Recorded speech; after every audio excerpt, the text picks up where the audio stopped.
राधे राधे मेरे प्यारे भाइयों बहनों माताओं व बंधुओं, संस्कार की बातें चैनल में आपका स्वागत है। बंधुओं, आज दूसरे दिन मैं आपको सुना रही हूँ श्रीमद् भागवत गीता का दूसरा अध्याय।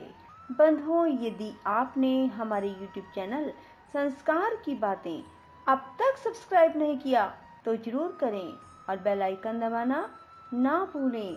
बोलो कृष्ण भगवान की जय हो। दूसरा अध्याय।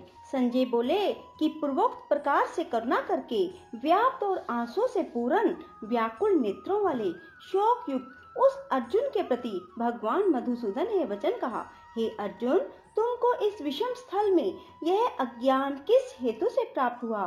क्योंकि यह ना तो श्रेष्ठ पुरुषों से आचरण किया गया है, ना स्वर्ग को देने वाला है, ना कीर्ति को करने वाला है। इसलिए हे अर्जुन, नपुंसकता को मत प्राप्त हो, यह तेरे योग्य नहीं है।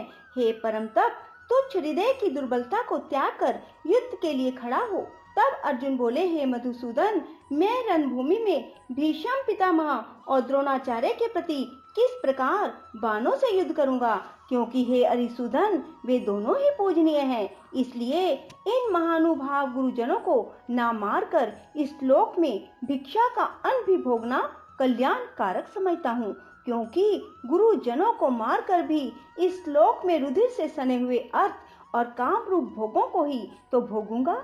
और हम लोग यह भी नहीं जानते कि हमारे लिए क्या करना श्रेष्ठ है, अथवा यह भी नहीं जानते कि हम जीतेंगे या हमको वे जीतेंगे। और जिनको मारकर हम जीना भी नहीं चाहते, वे ही धृतराष्ट्र के पुत्र हमारे सामने खड़े हैं। इसलिए कायरता रूप दोष करके उपहत हुए स्वभाव वाला और धर्म के विषय में मोहित चित हुआ मैं आपको पूछता हूँ, जो कुछ निश्चय किया हुआ कल्याण कारक साधन हो वह मेरे लिए कहिए। क्योंकि मैं आपका शिष्य हूँ, इसलिए आपके शरण हुए मेरे को शिक्षा दीजिए। क्योंकि भूमि में निष्कंटक धन धान्य संपन्न राज्य को और देवताओं के स्वामी पने को प्राप्त होकर भी मैं उस उपाय को नहीं देखता हूँ जो कि मेरी इंद्रियों के सुखाने वाले शोक को दूर कर सके।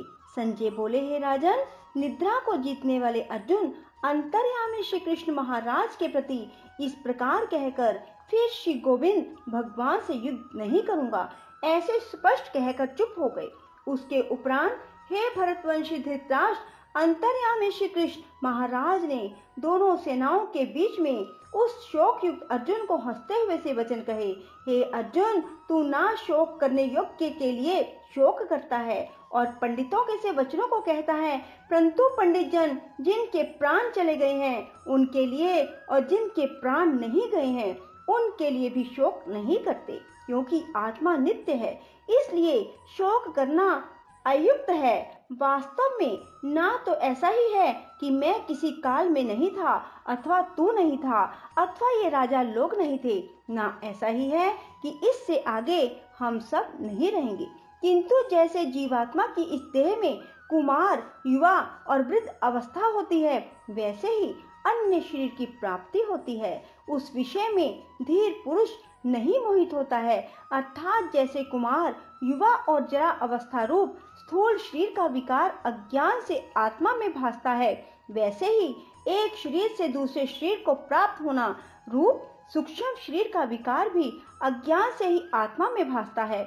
इसलिए तत्व को जानने वाला धीर पुरुष इस विषय में नहीं मोहित होता है। हे कुंती पुत्र, सर्दी गर्मी सुख दुख को देने वाले इंद्रिय और विषयों के संयोग तो क्षण भंगुर और अनित्य हैं। इसलिए हे भरतवंशी अर्जुन, उनको तू सहन कर, क्योंकि हे पुरुष श्रेष्ठ, दुख सुख को समान समझने वाले जिस धीर पुरुष को ये इंद्रियों के विषय व्याकुल नहीं कर सकते वह मोक्ष के लिए योग्य होता है। और हे अर्जुन, असत वस्तु का तो अस्तित्व नहीं है और सत का अभाव नहीं है। इस प्रकार इन दोनों का तत्व ज्ञानी पुरुषों द्वारा देखा गया है। इस न्याय के अनुसार नाश रहित तो उसको जान कि जिससे यह संपूर्ण जगत व्याप्त है। क्योंकि इस अविनाशी का विनाश करने को कोई भी समर्थ नहीं है और इस नाश रहित अप्रमेय नित्य स्वरूप जीवात्मा के सब शरीर नाशवान कहे गए हैं। इसलिए हे भरतवंशी अर्जुन, तू युद्ध कर। जो इस आत्मा को मारने वाला समझता है, जो इसको मरा मानता है, वे दोनों ही नहीं जानते, क्योंकि यह आत्मा ना मारता है ना मारा जाता है। यह आत्मा किसी काल में भी ना जन्मता है और ना मरता है, ना यह आत्मा होकर के भी फिर होने वाला है, क्योंकि यह अजन्मा, नित्य, शाश्वत और पुरातन है। शरीर के नाश होने पर भी यह नाश नहीं होता। हे प्रजापुत्र अर्जुन, जो पुरुष इस आत्मा को नाश रहित, नित्य, अजन्मा और अव्यय जानता है, वह पुरुष कैसे किसको मरवाता है, कैसे किसको मारता है। और यदि तू कहे कि मैं तो शरीरों के वियोग का शोक करता हूँ, तो यह भी उचित नहीं है, क्योंकि जैसे पुरुष पुराने वस्त्रों को त्याग कर दूसरे नए वस्त्रों को ग्रहण करता है, वैसे ही जीवात्मा पुराने शरीरों को त्याग कर दूसरे नए शरीरों को प्राप्त होता है। हे अर्जुन, इस आत्मा को शस्त्र आदि नहीं काट सकते और इसको आग नहीं जला सकती, इसको जल गीला नहीं कर सकता, वायु सुखा नहीं सकती, क्योंकि यह आत्मा अच्छेद्य है। यह आत्मा अदह, अक्लेद्य और अशोष्य है। यह आत्मा निसंदेह, नित्य, सर्वव्यापक, अचल, स्थिर रहने वाला और सनातन है। यह आत्मा अव्यक्त अर्थात इंद्रियों का अविष्य, और यह आत्मा अचिंत्य अर्थात मन का अविष्य, और यह आत्मा विकार रहित, ना बदलने वाला कहा गया है। हे अर्जुन, इस आत्मा को ऐसा जानकर तू शोक करने योग्य नहीं है, अर्थात तुझे शोक करना उचित नहीं है। यदि तू इसको सदा जन्मने और सदा मरने वाला माने, तो भी हे अर्जुन, इस प्रकार शोक करने योग्य नहीं है, क्योंकि ऐसा होने से तो जन्मने वाले की निश्चित मृत्यु और मरने वाले का निश्चित जन्म होना सिद्ध हुआ। इससे तो इस बिना उपाय वाले विषय में शोक करने को योग्य नहीं है। यह भीष्म आदिकों के शरीर माया में होने से अनित्य हैं, इससे शरीरों के लिए भी शोक करना उचित नहीं है, क्योंकि हे अर्जुन, संपूर्ण प्राणी जन्म से पहले बिना शरीर वाले और मरने के बाद भी बिना शरीर वाले हैं, केवल बीच में ही शरीर वाले प्रतीत होते हैं, फिर उस विषय में क्या चिंता। हे अर्जुन, यह आत्म तत्व बड़ा गहन है, इसलिए कोई महापुरुष ही इस आत्मा को आश्चर्य की ज्यों देखता है, वैसे ही दूसरा कोई महापुरुष ही आश्चर्य की ज्यों इसके तत्व को कहता है। दूसरा कोई ही इस आत्मा को आश्चर्य की ज्यों सुनता है, और कोई कोई सुनकर भी इस आत्मा को नहीं जानता। हे अर्जुन, यह आत्मा सबके शरीर में सदा ही अवध्य है, इसलिए संपूर्ण भूत प्राणियों के लिए तू शोक करने के योग्य नहीं है। अपने धर्म को देखकर भी तू भय करने को योग्य नहीं है, क्योंकि धर्मयुक्त युद्ध से बढ़कर दूसरा कोई कल्याणकारक कर्तव्य क्षत्रिय के लिए नहीं है। हे पार्थ, अपने आप प्राप्त हुए और खुले हुए स्वर्ग के द्वार रूप इस प्रकार के युद्ध को भाग्यवान क्षत्रिय लोग ही पाते हैं। यदि तू इस धर्मयुक्त संग्राम को नहीं करेगा, तो स्वधर्म को, कीर्ति को खोकर पाप को प्राप्त होगा, और सब लोग तेरी बहुत काल तक रहने वाली अपकीर्ति को भी कथन करेंगे। वह अपकीर्ति माननीय पुरुष के लिए मरण से भी अधिक बुरी होती है। जिनके तू बहुत माननीय होकर भी अब तुच्छता को प्राप्त होगा, वे महारथी लोग तुझे भय के कारण युद्ध से उपराम हुआ मानेंगे, और तेरे वैरी लोग तेरे सामर्थ्य की निंदा करते हुए बहुत से ना कहने योग्य वचनों को कहेंगे। फिर उससे अधिक दुख क्या होगा। इससे युद्ध करना तेरे लिए सब प्रकार से अच्छा है, क्योंकि या तो मरकर स्वर्ग को प्राप्त होगा अथवा जीतकर पृथ्वी को भोगेगा। इससे हे अर्जुन, युद्ध के लिए निश्चय वाला होकर खड़ा हो। यदि तुझे स्वर्ग और राज्य की इच्छा ना हो, तो भी सुख दुख, लाभ हानि, जय पराजय को समान समझकर इसके उपरांत युद्ध के लिए तैयार हो। इस प्रकार युद्ध करने से तू पाप को प्राप्त नहीं होगा।